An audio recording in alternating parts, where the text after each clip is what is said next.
বেটি আছে ঠিক, আপনি বেটি জন্ম দিয়েছেন ঠিক, আমি একমত, কিন্তু আপনি আজ পর্যন্ত বাবা হতে পারেননি। আবার শুনুন, আপনি বলবেন মাওলানা কথাটা তো কানে উঠে আসলো না। আপনি এক্ষুনি বললেন হাদিস দিয়ে যে বেটি থাকলে জান্নাতে, বেটি বাপকে জাহান্নাম থেকে বাঁচাবে, আর আপনি বলছেন বেটি থাকলে জাহান্নামে যাব। এর কারণটা কি?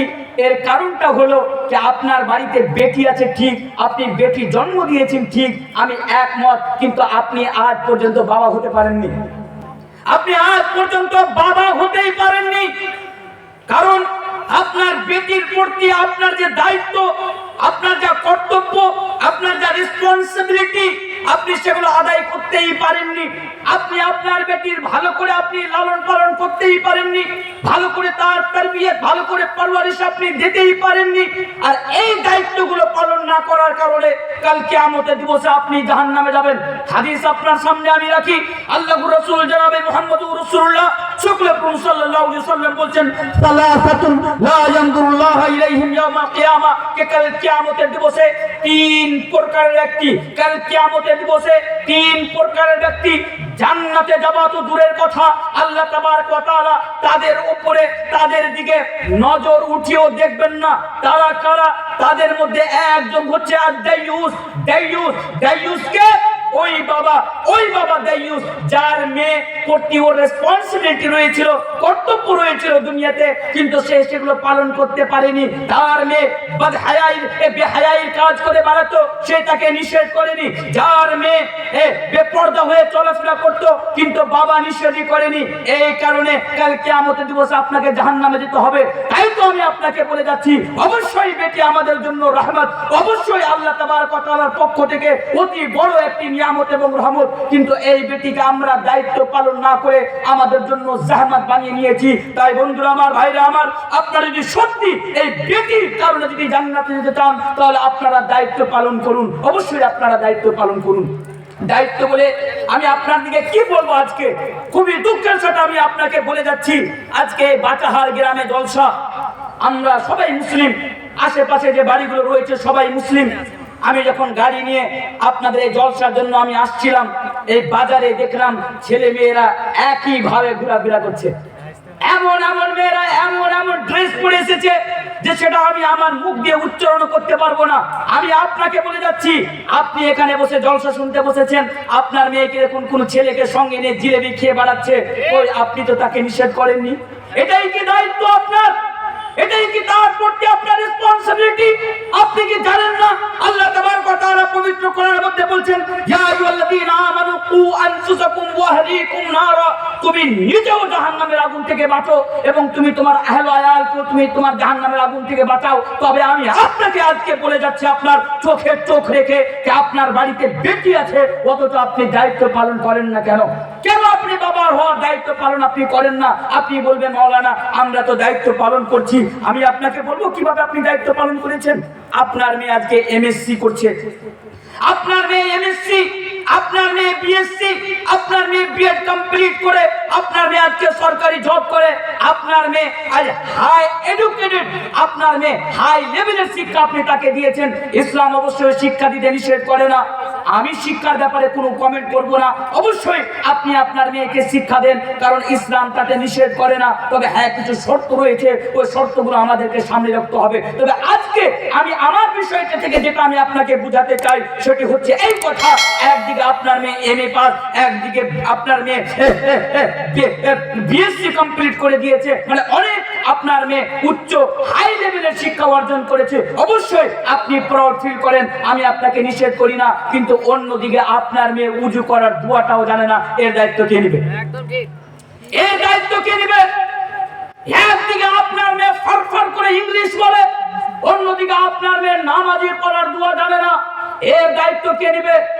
একদিকে আপনার মেয়ে এত হাই লেভেলের শিক্ষা অর্জন আপনি তাকে করিয়েছেন, অন্যদিকে আপনার মেয়ে তাওহীদ কাকে বলে জানে না, ঈমানের কি গুরুত্ব সেই জানে না। আর জানে না বলে আজকে আমাদের বাড়ির শত শত মেয়েরা আজকে নন মুসলিমদের সাথে তারা পালিয়ে বিয়ে করে আজকে তারা মুরতাদ হয়ে যাচ্ছে, আজকে তারা তাদের ঈমানের জানাজা বের করে দিচ্ছে। এর দায়িত্ব কে নেবে? এর দায়িত্ব আপনাকে নিতে হবে। তাই তো আজকে মোল্লা কান্দির আলম বলতে বাধ্য। হতে পারে আমার কথা আপনাকে খারাপ লাগবে, তবে এটাই বাস্তব। যে আপনি শুধু সন্তান জন্ম দিতে পেরেছেন, শুধু মেয়ে জন্ম দিতে পেরেছেন, কিন্তু আজ পর্যন্ত আপনি বাবা হতে পারেননি। তাই আপনাকে বাবা হওয়ার চেষ্টা আপনাকে করতে হবে। এক কথায় আপনাকে দায়িত্ব পালন করতে হবে। কোনটা দায়িত্বের কথা আমি আপনার সামনে বলবো, কোনটা দায়িত্বের কথা বলবো, চলেন আরেকটু দায়িত্ব নিয়ে আমি আপনার সামনে বলি। এই মোবাইল সবার হাতে আছে, মোবাইল দেখাটা বড় কথা নয়। মোবাইলের ব্যাপারে আমি কমেন্ট করবো না, থাকতেই পারে। আপনার মেয়ের কাছে মোবাইল ফোন আছে, অবশ্যই আছে। আপনার মেয়ে, ভালো করে শুনুন, আপনার মেয়ে ফেসবুক চালায়, ফেসবুক চালায়, আপনি জানেন? আপনার মেয়ের ফেসবুক আইডিতে 3000 ছেলে রয়েছে, ছেলে ফের বন্ধু, মানে বন্ধু, ফ্রেন্ড, ফেসবুক ফ্রেন্ড 3000 ছেলে। এই বাবা, আপনি কোনোদিন আপনার মেয়েকে, সত্যি করে বলুন, আপনি আপনার মেয়েকে কোনোদিন জিজ্ঞাসা করেছেন, আপনি, এই আমার মেয়ে, তোমার মোবাইল ফোনে তোমার ফেসবুক আইডিতে 3000 ছেলে বন্ধু আসলো কেন? 3000 ছেলে বন্ধু আসলো কেন? আপনি কোনোদিন আপনার মেয়েকে জিজ্ঞাসা করতে পেরেছেন? আপনি পারেননি, তার মানে আপনি বাবা হতে পারেননি। আপনার মেয়ে প্রত্যেকদিন ফেসবুকে ফটো ছাড়ে, শত শত ছেলে কমেন্ট করে। আপনার মেয়ে ফেসবুক আইডি স্টোরিতে সে তার ফটো লাগায়, শত শত ছেলে লাইক করে, শত শত ছেলে কমেন্ট করে। আপনি কোনোদিন আপনার মেয়েকে এই কথা জিজ্ঞাসা করেছেন, এই মেয়ে, তুমি তোমার ফেসবুক আইডি দিয়ে তুমি ফটো আপলোড করেছো কেন, তুমি ফটো ছেড়েছো কেন? এই প্রশ্ন আপনি কোনোদিন করতে পেরেছেন? সত্যি করে বলবেন আপনি করতে পারেননি। তার মানে আপনি দায়িত্বহীন, আপনি দায়িত্ব পালন করেননি। তার মানে এখন আপনি বাবা হতে পারেননি, আপনাকে জাহান্নামে যেতে হবে। আপনাকে কোনটা দায়িত্বের কথা আমি আপনাকে বলবো? আমি আপনাকে বলে যাচ্ছি, আজকে এই বাটাহার গ্রামে জলসা, ঠিক আছে, ভালো কথা, আপনি জলসা শুনতে এসেছেন, আপনার মেয়েও জলসা শুনতে এসছে। আপনি বাড়িতে ছিলেন, আপনার চোখের সামনে দিয়ে আপনার মেয়ে, আপনার চোখের সামনে দিয়ে আপনার মেয়ে একটি কাপড় পরে বেরিয়ে চলে গেল। আপনি দেখলেন, মেয়েকে বলছে, এই কোথায় যাচ্ছ? বলছে জলসা যাচ্ছি। ঠিক আছে, এখানে কোনো আপত্তি নাই, কিন্তু ওই যে ড্রেসটা পরে যাচ্ছিল, আপনি মেয়েকে তো নিষেধ করতে পারতেন, এই তুমি এই ড্রেস পরে আজকে তুমি জলসাতে কেন বেড়ে হচ্ছ? তুমি জানো না তোমার উপরে পর্দা ফরজ? আপনি তো প্রশ্ন করেননি। ঠিক। আল্লাহ রাসূল জনাবে মুহাম্মদুর রাসূলুল্লাহ সাল্লাল্লাহু আলাইহি ওয়াসাল্লাম বলেন, ভালো করে শুনবেন, হতে পারে আপনাকে খারাপ লাগে, বাট একটু আপনি দেখবেন যে এই যে কথা আমি বলে যাচ্ছি, এটা আমার কথা নয়, আমি তো আপনার ভালোর জন্য আপনাকে বলে যাচ্ছি, আর আমি তো আপনার মঙ্গলের জন্য আপনাকে বলে যাচ্ছি, কারণ আমি চাই না কাল কিয়ামতের দিবসে এই জন্য আপনাকে আল্লাহর কাঠগড়াতে দাঁড় করানো হয়। আল্লাহ রাসূল জনাবে মুহাম্মদুর রাসূলুল্লাহ সাল্লাল্লাহু আলাইহি ওয়াসাল্লাম বলেন, দুই প্রকার ব্যক্তি জাহান্নামে যাবে। এই শুনুন, দুই প্রকার ব্যক্তি জাহান্নামে যাবে, কোনো কনসিডার করা হবে না। দুই প্রকার ব্যক্তি জাহান্নামে যাবে। আল্লাহ রাসূল বলেন, লামা রাহুমা, আমি তাদেরকে দেখিনি, আমার পরে তারা আসবে। তারা কারা? নিসাউন কাসিয়াতুন আরিয়াতুন মুমিলাতুন মাইলাতুন। আল্লাহ রাসূল বলেন, ওই দুই প্রকারের ব্যক্তির মধ্যে এক প্রকারের ওই নারী, কোন নারী? ওই নারী যে নারী কাপড় তো পরিধান করে থাকবে অথচ উলঙ্গ হবে, কাপড় পরিধান করে থাকবে অথচ উলঙ্গ হবে। এর মানে আল্লাহ রাসূল বলেছিলেন, একটা এমন সময় আসবে যে নারীরা কাপড় তো পরিধান করে থাকবে অথচ কাপড় পরার পরেও, লিবাস পরার পরেও তার ভিতরের অঙ্গ প্রত্যঙ্গ দেখতে পাওয়া যাবে। এবার বলুন, আপনার মেয়ে তো সেই মেয়ে, আরে আপনার মেয়ের ব্যাপারে তো আল্লাহ রাসূল বলে গিয়েছেন, আপনার সামনে জালিদার চুড়িদার পরে বেরিয়ে যাচ্ছে, আপনার সামনে আপনার মেয়ে কাপড়ের নামে মশারি পরে রাস্তায় বেরিয়ে যাচ্ছে, আপনি তাকে নিষেধ করেন না, এর মানে আপনি বাবা হতে পারেননি, আপনি দায়িত্ব পালন করতে পারেননি। আর আমার বিশ্বাস, যদি একজন বাবা দায়িত্ব পালন করে নাই, তাহলে অবশ্যই আপনার মেয়ে আপনার কথা শুনবে। আপনি যদি আপনার মেয়েকে নিষেধ করেন, এই আমার মেয়ে, এটা ঠিক না, তুমি যে কাপড়টা পরে যাচ্ছ এটা ঠিক না, অবশ্যই আপনার মেয়ে আপনার কথা শুনবে। এমন কোন মেয়ে নাই, 100টাতে 1-2টো বাদ দেন, এমন কোন মেয়ে নাই যে বাপের কথা উল্লঙ্ঘন করে মেয়ে চলে যাবে, অবশ্যই আপনার কথা শুনবে। এর মানেই হলো আমরা নিজে থেকে ঢিল দিয়ে রেখেছি। আর একটা দায়িত্ব বলে আমি 2 নম্বর পয়েন্টে দিকে আমি আপনাকে নিয়ে চলে আসবো, কারণ আপনার মেয়ে অতি রহমত, আপনি তাকে জাহান্নাত বানিয়ে দিয়েন না। দায়িত্ব কি? দায়িত্ব, আপনার মেয়ে ব্যাঙ্গালোরে নার্সিং করে, ভালো করে শুনবেন, আপনার মেয়ে ব্যাঙ্গালোরে নার্সিং করে, ঠিক আছে, ভালো কথা। আপনার মেয়ে পাটনা ইউনিভার্সিটিতে পড়াশোনা করে, ভালো কথা। আপনার মেয়ে কলকাতা ইউনিভার্সিটিতে পড়াশোনা করে, ভালো কথা। আপনি দায়িত্ব পালন করছেন বাবা, আপনি আপনার মেয়েকে শিক্ষা দিচ্ছেন, বেশ ভালো কথা। কিন্তু এখানে আরেকটা দায়িত্ব রয়েছে, সেই দায়িত্বটা আমরা কেউ পালন করি না। সেই দায়িত্বটা আমরা কেউ পালন করি না। সেই দায়িত্বটা কি? আগে হাদিসটা আমি আপনার সামনে পড়ি। আল্লাহর রাসূল জনাবে মুহাম্মদুর রাসূলুল্লাহ সাল্লাল্লাহু আলাইহি ওয়াসাল্লাম বলছেন, কোন নারী যেন মেহরাম ছাড়া ওয়ালা তুসাফিরিল মারআতু, কোন নারী যেন মেহরাম ছাড়া সফর না করে। কথা বুঝতে পারলেন না? কোন নারী যেন মেহরাম ছাড়া সফর না করে। মেহরাম বলতে ওই আত্মীয়গুলো, মেহরাম বলতে ওরা যাদের সাথে ওর বিবাহ হারাম। আপনার মেয়ে কলকাতাতে পড়ে, এখান থেকে কলকাতা যেতে মিনিমাম 8 ঘন্টা টাইম লাগে, অবশ্যই 8 ঘন্টা 6 ঘন্টা টাইম লাগে। আপনার মেয়ে ব্যাঙ্গালোরে পড়াশোনা করে, এখান থেকে আপনার মেয়ে মিনিমাম ব্যাঙ্গালোর এখান থেকে যেতে মিনিমাম 22 থেকে 24 ঘন্টা লাগে। এটা আইডিয়া দিলাম, কম বেশি হতে পারে। মিনিমাম 22 থেকে 24 ঘন্টা আপনার মেয়ের লাগে। কি করে আপনি আপনার মেয়েকে শামসি স্টেশনে বসে আপনি আপনার মেয়েকে ছেড়ে দিতে পারলেন?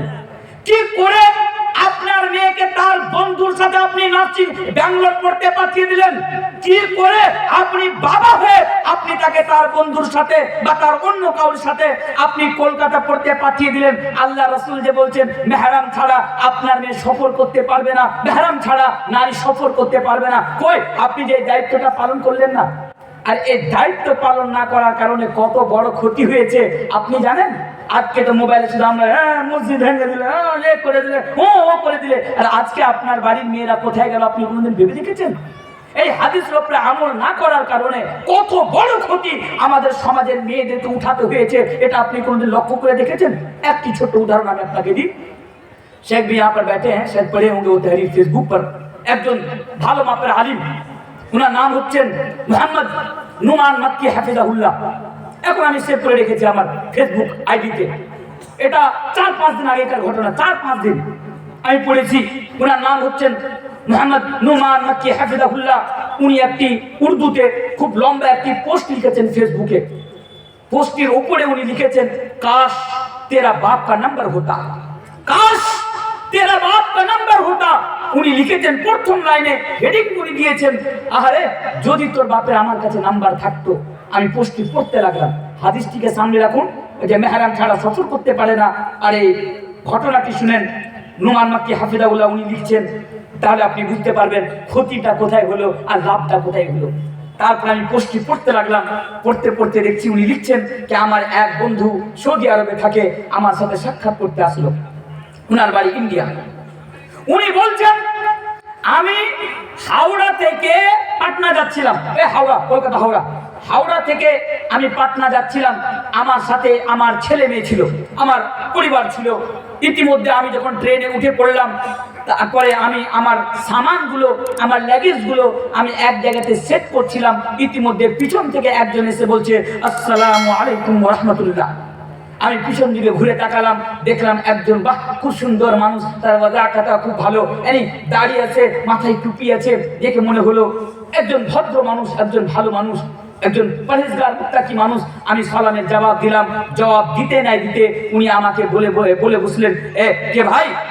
এই যে আমার মেয়ে, আর ওর মেয়েটা খুব সুন্দর করে বুরকা পরে আছে, খুব সুন্দর করে বুরকা পরে আছে। বলছে এটা আমার মেয়ে, আমার মেয়ে পাটনা ইউনিভার্সিটিতে পড়াশোনা করে, পাটনা হোস্টেলে থাকে। এ আমার মেয়ে ইউনিভার্সিটি যাচ্ছে, আপনি আমার মেয়েকে একটু পাটনা পর্যন্ত নিয়ে যাবেন। বলছে ঠিক আছে, আমি তো পাটনা যাচ্ছি, আপনার মেয়েকে বলে দেন এই যে আমার স্ত্রী, আপনার মেয়ের যদি কোনো প্রয়োজন পড়ে আমার স্ত্রীকে নক করে দিবে, আমার স্ত্রীকে বলে দিবে। বলছে ঠিক আছে।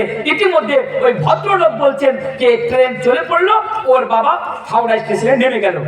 আমি, ওর মেয়ে, আমার স্ত্রী, আমার ছেলে মেয়ে। ইতিমধ্যে রাত্রির বেলা কিছুক্ষণ দূরে যাওয়ার পরে একজন ছেলে এসে ওই মেয়েটির পাশে বসে গেল। একজন ছেলে এসে ওই মেয়েটির পাশে বসে গেল। আমি ছেলেটির দিকে তাকালাম। ছেলেটির দিকে তাকানোর পরে দেখছি ওই ছেলেটির হাতে ভাগুয়া ধাগা বাঁধা রয়েছে। তার মানে ছেলেটি মুসলিম না, ছেলেটি নন মুসলিম। উনি বলছেন যেহেতু ওর বাবা আমাকে দায়িত্ব দিয়েছিল বলে আমি একটু বারবার মেয়েটির দিকে তাকাচ্ছি। ওই মেয়ে আর ওই ছেলে হেসে হেসে তারা কথা বলতে শুরু করে দিল। ওই ছেলের বার্থ, ওই ছেলের সিট উপরে ছিল, মেয়ের সিট জানলার ধারে সাইডে ছিল। পুরো রাত ওই ছেলে আর ওই মেয়ে, ছেলেটি তার বাড়তে তার উপরে সিটে গেল না, ওই মেয়েটির সিটে একই ব্ল্যাঙ্কেটের নিচে মানে কম্বলের নিচে একই চাদরের নিচে ছেলে আর মেয়ে একসাথে ঘুমিয়ে থেকে গেল। পাটনাতে নামার পরে ওই মেয়ে বুরকা টুরকা সব খুলে দিয়ে ছেলের হাত ধরে আমার চোখের সামনে দিয়ে চলে গেল। উনি বলছেন আমি মনে মনে ভাবলাম আমি ভিডিও করব, আবার ভাবছি ভিডিও করাটা ঠিক হবে না। উনি বলছেন আমি মনে মনে ভাবলাম নিষেধ করব, কিন্তু আবার করলাম না, যে মেয়েটি যদি আমাকে উল্টা বলে দেয় আপনি কে আমাকে নিষেধ করার, আমি অপমান হয়ে যাব বলে আমি নিষেধও করলাম না। ওই মেয়েটি ওখান থেকে চলে গেল। আমার মনে আসলো যদি আজকে তোর বাপের নাম্বারটা আমার কাছে থাকতো, তোর বাপের নাম্বারটা যদি আমি নিতাম, তাহলে তোর বাপকে আজকে আমি এটা ইনফর্ম করতে পারতাম, তোর বাপকে আমি এই কথাটা বলতে পারতাম যে মেয়েকে পড়তে পাঠাচ্ছেন ভালো কথা, কিন্তু আপনি একটু দায়িত্বটাও পালন করুন। হাজারোটা এরকম ঘটনা পাবেন, হাজারোটা ঘটনা। কোন দিকে আমি আপনাকে নিয়ে যাব? হাজারোটা ঘটনা। আপনার মেয়ের জন্য আজকে পার্ক খুলে দেওয়া হয়েছে যাতে আপনার মেয়ে সেখানে যে লুচ্চামি করতে পারে। আপনার মেয়ের জন্য আজকে সিনেমা হল খুলে দেওয়া হয়েছে। আপনার মেয়ের জন্য বাজারটা লাইসেন্স প্রাপ্ত হোটেল, ওই হোটেল খুলে দেওয়া হয়েছে যেখানে আপনার মেয়েকে অন্য কেউ ভালোবাসার ফাঁদে নিয়ে যে হোটেলের সাথে তারা হোটেলে যে তারা রাত কাটিয়ে দিবে। নাউজুবিল্লাহ, কত দুঃখের সাথে আমাকে বলতে হচ্ছে, ভালো লাগে না বলতে, তবু বহু কষ্ট করে আমি আপনাকে বলছি। কেন এগুলো কেন হচ্ছে? এর কারণ হলো আমরা বাবা ঠিক, কিন্তু আমরা আজ পর্যন্ত বাবা হতে পারিনি। আমরা বাবা ঠিক, কিন্তু আজ পর্যন্ত আমরা দায়িত্ব পালন করতে পারিনি। তাই বিশেষ অনুরোধ ভাবে আমার সামনে এখান থেকে নিয়ে এখন পর্যন্ত যতজন লোক রয়েছেন, আমি আপনাকে অতি হাম্বলের সাথে আমি আপনাকে রিকোয়েস্ট করব যে ভাই, বন্ধু, নানা, চাচা, দাদা, আপনার বাড়িতে মেয়ে আছে, আপনি একটু দায়িত্ব পালন করুন। আপনি দায়িত্ব পালন করুন, ইনশাআল্লাহ আপনার মেয়ে জাহান্নাম থেকে বেঁচে যাবে, আপনিও জাহান্নাম থেকে বেঁচে যাবেন। তাহলে আমার বিষয়টি হচ্ছে ইসলাম নারীকে কি দিয়েছে? তাহলে আমি এটা বললাম যে নারীকে মেয়ে হিসাবে ইসলাম যে অধিকার দিয়েছে, কে সে যদি বাড়িতে থাকে তাহলে তার পিতা মাতার জন্য সে জাহান্নামের আযাব থেকেও আর হয়ে যাবে। আমি হাদিসগুলো নিয়ে আপনাকে বললাম। এবার আসেন দ্বিতীয় নম্বর পয়েন্টের দিকে, ইসলাম নারীকে কি দিয়েছে। এবার আসেন, আমি আগেই বলেছি দুনিয়া में औरतों की 4 बुनियादी हैसियत होती है, उनमें से एक बेटी, बहन, बीवी और माँ। এবার আসেন দ্বিতীয় নম্বর, স্ত্রী। স্ত্রীকে ইসলাম কি অধিকার দিয়েছে আমি আপনাকে বলছি। আজকে একটু ভেবে নেবেন যে মৌলানা ঠিক বলছেন না ভুল বলছেন। আপনার বিয়ে হওয়া আজকে 30 বছর হয়ে গেল, আপনার বিয়ে হওয়া 40 বছর, আপনার দাড়ি পেকে গেল, চুল পেকে গেল। বলুন আপনি আপনার মেয়েকে সে অধিকার দিতে পেরেছেন যে অধিকার আপনার স্ত্রীকে, আপনি আপনার স্ত্রীকে সে অধিকার আপনি দিতে পেরেছেন যে অধিকার ইসলাম আপনার স্ত্রীকে দিয়েছে? পেরেছেন? পারেননি। আপনি আপনার স্ত্রীকে সেই অধিকার দিতে পারেননি। আরে আপনি তো সেই মানুষ, উঠতে বসতে আপনি স্ত্রীকে অপমান করেন। আরে আপনি তো সেই মানুষ, উঠতে বসতে আপনি আপনার স্ত্রীকে লাথি মারেন। আরে আপনি তো সেই মানুষ, উঠতে বসতে আপনি স্ত্রীর কথা অন্যজনের সামনে যে স্ত্রীকে অপমান করেন। আপনি তো সেই মানুষ, আপনার স্ত্রীর আপনি খেয়াল রাখেন না। এর মানে আপনি তাকে সম্মান দিতে পারেননি যা সম্মান স্ত্রীকে ইসলাম দিয়েছে। আপনি তাকে সেই অধিকার দিতে পারেননি যে অধিকার ইসলাম আপনার স্ত্রীকে দিয়েছে। সময় বেশি নাই, আমার বক্তব্যের পরে একটু দায়িত্ব আমার উপরে আছে। একটি হাদিস বলবো এর উপরে, তারপর 3 নম্বর পয়েন্টগুলো ইনশাআল্লাহ আমি সমাপ্ত করব। হাদিসটি বলি, হযরত মুআবিয়া আল-কুশাইরি রাদিয়াল্লাহু তাআলা আনহু স্ত্রীকে ইসলাম কি অধিকার দিয়েছে, ভালো করে শুনবেন। হযরত মুআবিয়া আল-কুশাইরি রাদিয়াল্লাহু তাআলা আনহু আল্লাহ রাসূলকে জিজ্ঞাসা করতেন, হে আল্লাহ রাসূল, ইসলাম স্ত্রীকে কি অধিকার দিয়েছে? মানে আমার স্ত্রীর উপরে আমার কি হক, স্ত্রীর পুরুষের উপরে স্ত্রী কি হক কি অধিকার, মানে बीवी का हमारे ऊपर क्या हक क्या अधिकार है। ইসলাম আল্লাহ রাসূল বলছেন, একটি হাদিস বলছেন 5টি জিনিস এখানে বলা হয়েছে কি, আনতুতে ইমাহা ইদা তাইমতা ওয়া তাকসুহা ইদা তাসাইতা ওয়ালা তাজরি বিল ওয়াজহা ওয়ালা তুকব্বি ওয়ালা তাহজুর ইল্লা ফিল বাইত। 5টা জিনিস বলেছেন। এবার একটু দেখা যাক তো আমরা এই 5টা জিনিস আজকে পূর্ণ করতে পেরেছি কি পারিনি। 1 নাম্বার জিনিস আল্লাহ রাসূল বলছেন, অর্থাৎ ইসলাম বলছে, আনতুতে ইমাহা ইদা তাইমতা, তুমি যা খাবা তাই তুমি তোমার স্ত্রীকে খাওয়াবা। তুমি যা খাবা তুমি তাই তোমার স্ত্রীকে খাওয়াবা। এবার আপনি বলুন, আপনি যেটা খান আপনার স্ত্রীকে আপনি খাওয়াতে পেরেছেন? পেরেছেন? পারেননি। আপনি যা খান আপনার স্ত্রীকে আপনি তা খাওয়াতে পারেননি। বলুন ইনশাআল্লাহ আজকের পর থেকে আমরা যা খাবো আমাদের স্ত্রীকে তাই খাওয়াবো। বলুন ইনশাআল্লাহ। ইনশাআল্লাহ। বিড়ি খাই বিড়িও খাওয়াবো ইনশাআল্লাহ। আচ্ছা বিড়ি খাওয়াবেন না? হ্যাঁ, তার মানে আপনি দায়িত্ব পালন করতে পারেননি, তো আমি তো আগেই বললাম। কাল থেকে আপনার স্ত্রীকে বিড়ি খাওয়াতে হবে, তাহলে আপনি দায়িত্ব পালন, তাহলে আপনি সে অধিকার আপনি আপনার স্ত্রীকে দিতে পেরেছেন। আপনি যা খান তাই খাওয়াতে হবে, পারবেন? আপনার স্ত্রীকে পারবেন? আমি তো বিড়ির উপরে কোনো কমেন্ট করবো না। আমি তো আপনাদের এলাকাতে কোথাও আমি বিড়ির উপরে একটা কথাই বলেছিলাম। আজকে আমাদের যা অবস্থা, আমাদের যা পরিস্থিতি, কাউকে যদি বলা হয় ভাই তুমি বিড়ি ছেড়ে দাও, বলছে মোল্লা বিড়ি ছাড়বো না। আপনি বউ ছাড়তে বলেন, বউ ছেড়ে দেবো। বউ ছাড়তে পারেন, বউ ছাড়বো, বিড়ি ছাড়তে পারবো না। যদি জিজ্ঞাসা করা যায় কেন, বলছে বিড়ি বউ ছেড়ে দিলে তবুও শান্তিতে থাকবো, কিন্তু বিড়ি ছেড়ে দিলে হাগা হবে না। কেন হবে না? কারণ আজকে আমরা এত নিচু স্তরে আজকে আমরা চলে গিয়েছি জন্তুর মতো, আজকে আমরা পায়খানাতে যে বিড়ি খাই। নাউযুবিল্লাহি মিন যালিক। বিড়ির ব্যাপারে আমি, হারামের ব্যাপারে আমি অনেক আলোচনা করে রেখেছি।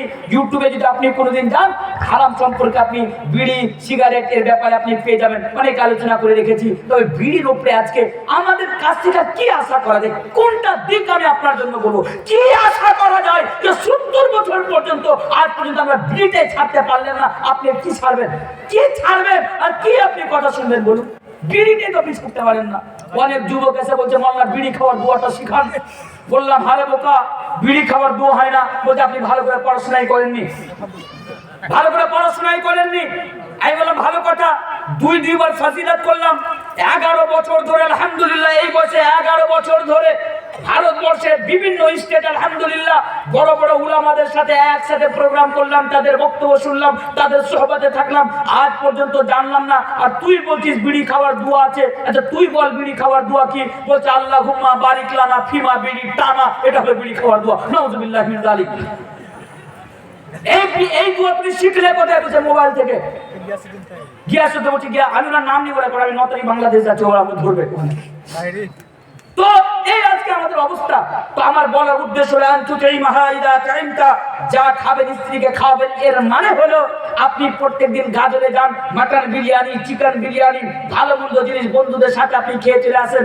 বাড়িতে আপনার স্ত্রীর জন্য খাওয়ার জন্য কিছুই নাই। আপনার স্ত্রী বলছে হ্যাঁ গো বাড়িতে সবজি নাই, খাবার কিছু নাই, একটু কিনে নিয়ে আসো। আপনি ধমক দিয়ে স্ত্রীকে বলছেন কেন, পিছনে পাটে শাক লাগা আছে, শাক দিয়ে ভাত খা। একদিকে আপনি মাটন বিরিয়ানি, চিকেন বিরিয়ানি, অন্যদিকে আপনার স্ত্রী আলু সানা শাক দিয়ে ভাত খাবে। এটা নয়। ইসলাম বলছে তুমি যা খাবা তুমি তোমার স্ত্রীকে খাওয়াবা, ভালো তোমার স্ত্রীকে খাওয়াবা, যা ভালো খাবা স্ত্রীকে তাই খাওয়াবা। 1 নাম্বার। দ্বিতীয় নাম্বার জিনিস তাড়াতাড়ি বলছি, দ্বিতীয় নম্বর জিনিস তুমি যা পড়বা স্ত্রীকে পড়াবা। এর মানে এটা নয় কাল থেকে লুঙ্গি পড়াতে শুরু করে দিলে, এটা নয়। এর মানে হলো তুমি ভালো কাপড় পরছো, তুমি তোমার স্ত্রীকে ভালো কাপড় পরাও। তুমি ব্র্যান্ডেড কাপড় পরছো, স্ত্রীকে পরাও। একদিকে তুমি ব্র্যান্ডেড কাপড় পরবে, অন্যদিকে তোমার স্ত্রী ছেঁড়া ফাটা শাড়ি, ছেঁড়া ফাটা ব্লাউজ পরে থাকবে। ইসলাম বলছে না, এটা চলবে না। তুমি যা পড়বে স্ত্রীকে পড়াবে। তবে এখানে একটা প্রবলেম রয়েছে, নারীদের পক্ষ থেকে এখানে একটি প্রবলেমটা না বললে হয় না। সে প্রবলেমটি হচ্ছে কি, আমাদের মা বোনদের অভ্যাসটাও ভালো নয়, আজকে আমাদের স্ত্রীদের অভ্যাসটাও ভালো নয়। সেটা কেন আমি বলে যাচ্ছি, কারণ তাদের কাছেও দিনের নলেজ নাই, তারাও জানে না স্বামীর অধিকার হিসাবে। তাই আমি এই কথাটা এখানে অ্যাড করে আমি আজকে আপনাদের সামনে বলে যাচ্ছি।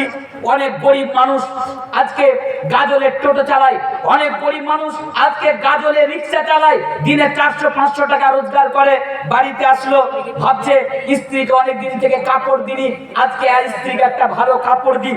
স্ত্রীকে একটা ভালো কাপড় দিল, এই নাও তুমি এই কাপড়টা পরো। এবার স্ত্রীর অভ্যাস কত বাজে, তার নেচার কত বাজে আপনি এখানে লক্ষ্য করতে পারেন। ওই স্ত্রী, স্বামী এত কষ্ট করে ভালো কাপড়টা স্ত্রীকে দিল, স্ত্রী ভালো কাপড়টা আর পরবে না।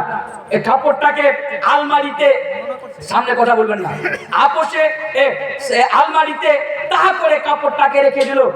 ওই স্ত্রী স্বামীর সামনে ছিঁড়া ফাটা কাপড়, ছিঁড়া ফাটা ব্লাউজ। আর ওই স্ত্রী যখন বাপের বাড়ি যাবে, ওই স্ত্রী যখন অন্য কোথাও যাবে, ওই স্ত্রী যখন বিয়ে বাড়িতে যাবে, তখন ওই স্ত্রী করে কি, ওই সুন্দর কাপড় পরে আর ঠোঁটে 4 কিলো লিপস্টিক লাগিয়ে বাড়ি থেকে ছমছম করে বাড়ি থেকে বের হয়ে চলে গেল। এ তো আজকে আমাদের স্ত্রীদের অভ্যাস। স্বামীর সামনে তারা ভালো কাপড় পরবে না স্বামীর সামনে। আমি এক জালসাতে বলেছিলাম कि आज हमारी बीवियों का यह हाल है कि आज हमारी बीवियां जब घर में रहती हैं तो चमन्नी बन के रहती हैं और जब बाहर कहीं जाती हैं तो हेमा मालिनी बन के जाती है। হালাকে হাদিসের মধ্যে হয়েছে, আল্লাহ রাসূলকে যখন জিজ্ঞাসা করা হলো আইয়ুন নিসাই খায়র, আল্লাহ রাসূল আপনি বলুন ভালো নারী কারা, অতি উত্তম নারী কারা? আল্লাহ রাসূল বলেছিলেন আল্লাতী তাসুরুহু ইদা নাদার, তারাই হলো ভালো নারী যাদেরকে তার স্বামী দেখলে তার স্বামীর অন্তরটা খুশি হয়ে যাবে। কিন্তু দুঃখের বিষয় আজকে আমাদের স্ত্রীদের কাছে এই জিনিসটা আশা করা যায় না। ইনশাআল্লাহ কোনদিন আসলে স্বামীর অধিকার নিয়ে কথা বলে যাব। হাদিসটা কি? দ্বিতীয় নম্বর জিনিস, তৃতীয় নম্বর জিনিস ওয়ালা তুকাব্বি, এই শোনো খবরদার তুমি তোমার স্ত্রীকে গালি দেবে না। ইসলাম বলছে খবরদার তুমি তোমার স্ত্রীকে উঁচু ভাষায় কথা বলবে না। নাজেবা আলফাজ, তুমি তোমার মুখ দিয়ে স্ত্রীর জন্য উচ্চারণ করবে না, স্ত্রীকে অপমান করবে না। খবরদার স্ত্রীকে তার মায়ের নাম নিয়ে, বাপের নাম নিয়ে বা অন্য কাউরি নাম দিয়ে স্ত্রীকে টেনে কথা বলবে না, এক কথা স্ত্রীকে গালি দিবে না। চতুর্থ নাম্বার জিনিস ওয়ালা তাজরিবিল ওয়াজহা, স্ত্রীর উপরে স্ত্রীর চেহারাকে কখনো মারবে না। ভালো করে এই কথাটা শুনে যাবেন, স্ত্রীকে এই অধিকার ইসলাম দিয়েছে, তুমি স্ত্রীর চেহারাতে হাত উঠাবে না।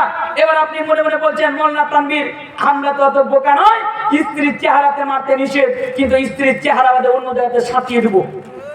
আচ্ছা, অন্য জায়গাতে সাটিয়ে দিবেন। একটা হাদিস শুনে যান, ইমামে আবু দাউদ হাদিসটিকে আবু দাউদের ভিতরে কিতাবুল নিকার ভিতরে হাদিসটিকে নিয়ে আসছেন। আল্লাহ রাসূল যখন নিষেধ করে দিলেন সাহাবাদেরকে, কে শোনো তোমরা স্ত্রীর উপরে হাত উঠাবে না, মারবে না, সাহাবারা মারা নিষেধ করে দিলেন। এবার স্ত্রীদের কিন্তু পাড়া একদম হাই হয়ে গেল, মানে স্ত্রীর একটু মানে ওদের ঘাও বেড়ে গেল। ওরাকে বলছে ডানে চল, ওরা বামে চলতে শুরু করে দিল। আল্লাহ রাসূলকে এসে আবার বলা হলো আল্লাহ রাসূল আপনি স্ত্রীকে মারতে নিষেধ করেছেন, আমরা মারা ছেড়ে দিয়েছি, কিন্তু স্ত্রীরা আর কথা শুনে না, ডানে যেতে বলছি তো বামে যাচ্ছে, বামে যেতে বলছি তো ডানে বলছে, এবার কি করা যায়? আল্লাহ রাসূল পারমিশন দিয়ে দিলেন, ঠিক আছে যাও তোমরা তোমাদের স্ত্রীকে মারতে পারো। এবার সাহাবারা ভুক ছাড়িয়ে দিলেন। এবার যা রাগ ছিল একদম দিলেন স্ত্রীকে একদম। এবার অনেক মহিলা আল্লাহর রাসূলের স্ত্রীদের কাছে এসে বলছে কি আজকে আমাদের স্বামীরা এইভাবে মেরেছে, আজকে আমাদের স্বামীরা আমাদেরকে এইভাবে মেরেছে। আল্লাহ রাসূলের কানে যখন এই খবর গেলেন, আল্লাহ রাসূল বলে দিলেন এই শোনো তোমাদের মধ্যে ওরা ভালো না যারা স্ত্রীর উপর হাত উঠায়। এক কথায় আল্লাহ রাসূল বলছেন তোমাদের মধ্যে ওরা ভালো না যারা স্ত্রীর উপর হাত উঠায়। তার মানে বুঝতে পারা গেল স্ত্রীকে যারা মারে তারা ভালো মানুষ না। কিন্তু আজকে আমাদের একটা জিনিস রয়েছে, অন্যদের কাছে আমরা লাভ খাই, অন্যদের কাছে যে জুতো খাই, আর বাড়িতে এসে স্ত্রীর কাছে আমরা শের হয়ে স্ত্রীকে আমরা মারি। জিনা, খবরদার স্ত্রীর উপর হাত উঠাবেন না। হাদিস পড়ি, স্ত্রীকে কি অধিকার ইসলাম দিয়েছে, আপনি কি অধিকার দিতে পেরেছেন? আল্লাহ রাসূল বলছেন খায়রুকুম লিআহলিহি ওয়া আনা খায়রুকুম লিআহলি, তোমাদের মধ্যে ওরাই অতি উত্তম যারা তার আহলে আয়ালের নিকট অতি উত্তম। এর মানে জানেন, এর মানে হলো আপনি এইভাবে এটাকে বুঝতে পারেন, আপনার সমাজে আপনাকে ভালো মানুষ মনে করে, আপনার সমাজে আপনাকে সম্মান দেয়, আপনার সমাজে আপনাকে অনেক রেসপেক্টেবল পারসন মনে করে, খুব ইজ্জত আপনার করে। কিন্তু অন্যদিকে আপনার স্ত্রীর সাথে আপনার আচরণ ভালো না, অন্যদিকে আপনার স্ত্রী আপনাকে ভালো বলে না, তাহলে আপনি ভালো মানুষ না। একদিকে সারা বিশ্বের মানুষ যদি আপনাকে ভালো বলে, অন্যদিকে আপনার স্ত্রী যদি বলে না আমার স্বামী ভালো নাই, আমার সাথে খারাপ আচরণ করে, আপনি ভালো মানুষ না। এই কথা আমি নয়, এই কথা আল্লাহর রাসূল স্পষ্ট ভাবে বলে দিচ্ছেন, খায়রুকুম লিআহলিহি ওয়া আনা খায়রুকুম লিআহলি। তাই খবরদার আপনারা আপনার স্ত্রীর উপর হাত উঠাবেন না। বলুন ইনশাআল্লাহ। ইনশাআল্লাহ।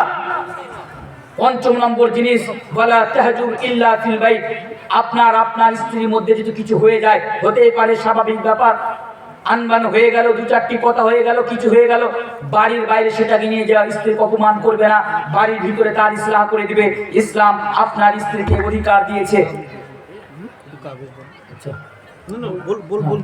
আচ্ছা, তাহলে আমি আপনার সামনে যেটা বলছিলাম, কারণ আমি বারবার ঘড়ি দেখছি, কারণ আমার কাছে বেশি সময় নাই, 2 ঘন্টার মধ্যে হতে চললো, আর একটা আমার উপরে দায়িত্ব আছে, কোনোদিন দায়িত্বটা পালন করিনি ইনশাআল্লাহ। আজকে আজকে আমি চেষ্টা করবো একটু। তো যেটা বলছিলাম, ইসলাম নারীকে কি অধিকার দিয়েছে এ নিয়ে এবার আসেন একটু মায়ের ব্যাপারে আমরা সকলেই জানি ইসলাম মাকে কি অধিকার দিয়েছে। আর এটার উপরে আমি কথাকে কথাকে আমি বেশি লম্বা করবো না, তবে এক কথায় আজকে আমি আপনার বাতাহারের মাটিতে বসে যে মেসেজটি আমি আপনাকে দিতে চাইলাম, আজকে আমার মেসেজ বা আপনাদের মাধ্যম দিয়ে বিশ্বকে যে মেসেজটা আমি দিতে চাইলাম, এটা এই যে এই ইলজাম বেবুনিয়াদ, এই ইলজাম ঠিক নয়। যারা বলে ইসলাম নারীদের উপর অন্যায় অত্যাচার করেছে, একদমই নয়। ইসলামই সেই ধর্ম যে ধর্ম নারীকে মান সম্মান বা যেই ধর্ম নারীদের অধিকার দিয়েছে, আজ পর্যন্ত তা কোনো ধর্ম দিতে পারেনি। এখানে আর 2 মিনিটের জন্য আরেকটা জিনিস বলবো। আমার অনেক মা বোন মনে করে কেন ইসলাম আমাদের উপরে অন্যায় অত্যাচার করেনি, আমাদের উপরে পর্দা ফরজ করে। আজকে অনেক মুসলিম, আজকে যারা मॉडर्न किस्म की औरतें हैं, যারা আজকে মডার্নিটিকে ফলো করে চলে, আজকে তারা বলে ইসলাম আমাদের প্রতি এটা অন্যায় করেছে, আমাদের উপরে পর্দা ফরজ করে। এটা নিয়ে দুটো আমি মা বোনদের জন্য কথা বলে যাই। মা বোন শুনুন, ইসলাম আপনাদেরকে অধিকার দেওয়ার সাথে সাথে, ইসলাম আপনাদেরকে অধিকার দেওয়ার সাথে সাথে আপনারা এই দুনিয়াতে কিভাবে মান সম্মানের সহিত ইজ্জতের সহিত আপনারা জীবন যাপন করবেন তারই একটা পথ আপনাকে ইসলাম দেখিয়েছে। ইসলামের উদ্দেশ্য এটা নয় যে আপনাকে বাড়িতে বন্দী করে দিবে। ইসলামের উদ্দেশ্য এটা যাতে আপনার ব্যাপারে আপনার এত সম্মান, আপনার এত মর্যাদা, যাতে আপনার উপরে কাউরি খারাপ নজর না পড়ে, আপনাকে নিয়ে কারো খারাপ ধারণা না নিয়ে আসে। তাই তো ইসলাম আপনাকে খারাপ ধারণা থেকে, কুনজর থেকে বাঁচার জন্য ইসলাম বলছে ওয়াকারনা ফি বুয়ুতিকুন্না ওয়ালা তাবাররাজনা তাবাররুজাল জাহিলিয়াতিল উলা, যে তোমরা বাড়ির ভিতরে থাকবে, প্রয়োজনে তোমরা বাড়ির বাইরে যাবে, কিন্তু হ্যাঁ তোমরা জামানায় জাহেলিয়াতের মতো বানাও সিঙ্গার করে একদম ফ্যাশনের সাথে তোমরা বাড়ি থেকে বের হবে না, তোমাদেরকে বাঁচানোর জন্য। তাই তো আল্লাহ তাবারক ওয়া তাআলা নবীকে বলেছিলেন ইয়া আইয়ুহান নবী, কে এই নবী, কুল লিআজওয়াজিকা ওয়া বানাতিকা ওয়া নিসাইল মুমিনিন ইউদনিনা আলাইহিন্না মিন জালাবিবিহিন্না যালিকা আদনা আন ইউরাফনা ফালা ইউযাইন। আপনার প্রোটেকশনের জন্য, আপনার হিফাজতের জন্য আজকে প্রত্যেকদিন সারা ভারতবর্ষের মাটিতে, আজকে প্রত্যেকদিন সারা ভারতবর্ষের মাটি থেকে এমন এমন খবর উঠে আসে, আজকে অমুক জায়গাতে রেপ, আজকে অমুক জায়গাতে রেপ, আজকে অমুক জায়গাতে রেপ। এই জিনিসগুলো বাঁচার থেকে ইসলাম আপনাকে বলেছে কি খুব সাবধানে থাকো, পর্দার সাথে থাকো, দেখবে তোমার ইজ্জতের হিফাজত হয়ে যাবে। তোমাকে বাঁচানোর জন্য তো ইসলাম তোমাকে বলছে কি যে তুমি বাড়ি থেকে যখন বের হচ্ছ তখন শয়তান, হাদিস রয়েছে আল মারআতু আওরাতুন ইদা ফাইদা খারাজাত ইস্তাশফা শয়তান, যখন কোন নারী বাড়ি থেকে বের হয়ে চলে যায় তখন শয়তান তার পিছনে লেগে যায়। শয়তান থেকে বাঁচানোর জন্য ইসলাম আপনাকে এই আদেশ দিয়েছে। আরেকটি জিনিস আমি আপনাকে বলবো, কত বড় জিনিস, আজকে অনেক মেয়ে আজকে পারফিউম লাগিয়ে আমাদের সামনে দিয়ে বাড়ি থেকে বের হয়ে চলে যায়। বাসে যখন একজন নারী থাকে তার বোতলে খুব সুন্দর পারফিউম লাগানো থাকে,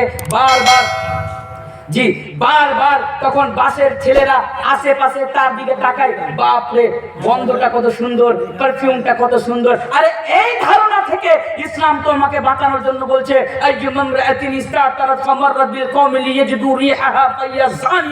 যে তোমরা আতর লাগিয়ে বাড়ি থেকে বের হবে না। যদি বেরিয়ে যাও তাহলে তোমাকে জেনে নিতে হবে তুমি চরিত্রহীন নারী, তোমাকে জেনে নিতে হবে তুমি চরিত্রহীন মহিলা। তাহলে ইসলামী নারীকে অধিকার দিয়েছে। আমি অনেক ডিটেলসে আপনার সামনে আলোচনা করলাম, তবে অনেকগুলো পয়েন্ট ছিল, আমি এখানে সমাপ্ত করলাম।